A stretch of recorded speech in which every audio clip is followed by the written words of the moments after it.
Our next Showtime tool, discipline. We hear that word so much in school, in business, and in life. Here's a new twist on it. You can't teach discipline. Discipline has to be self-discipline.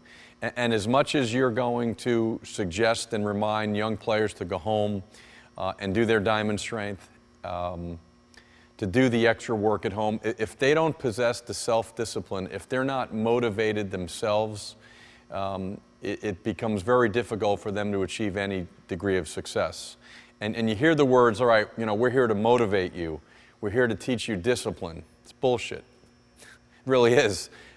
Self-discipline is from within. If a player isn't self-motivated to improve, the time in which we spend with them, right, which is a fraction of the time in which their parents and their family spends with them, you can talk discipline and motivation till you're blue in the face.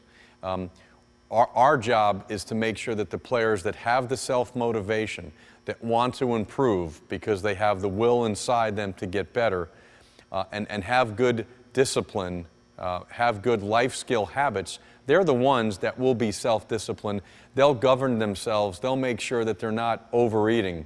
They'll do the extra diamond strength work. So make sure that when we talk about discipline and you're teaching motivation, make sure you have a discussion with all your players that discipline and motivation starts from within, and that self-motivating yourself is the key, and that discipline from parents certainly at a young age makes sense, but at some age, and really by the time they become 12 or 13, they have to have the self-discipline to say no. One of our training phrases that we use, it's what you do when no one's around that counts. Think about that. That really is the key to everything, whether it's at the workplace, right? If your boss is around, you're going to do more work. When your parents are looking at you, you're going to do your homework, you're going to clean up your room. In the school setting, when the teachers are around, everyone's going to be on their best behavior. What you do when no one is around that counts, that's when the self-motivated and the self-disciplined students will take over.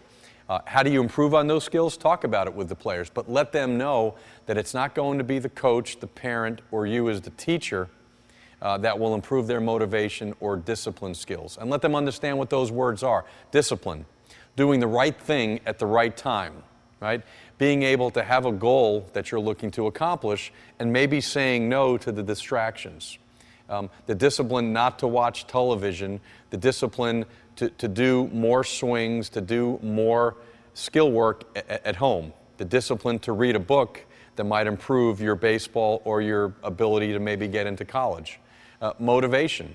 Motivation is getting up in the morning when you're tired or you don't really feel good and you've got a 6 o'clock lesson, but you have the self-motivation to tell your mom or dad, we're going to Frozen Ropes today. Those are examples of self-motivation that you can share with your students so they can understand, do I really want to do this? Do I really want to take the time and train and accomplish the goal sets? And you can talk about discipline and motivation when you're writing down the goal set, both in the player eval and even in the student computer. But let's understand that self-motivation and self-discipline are the only true forms of discipline and motivation. It has to start and end with the player themselves.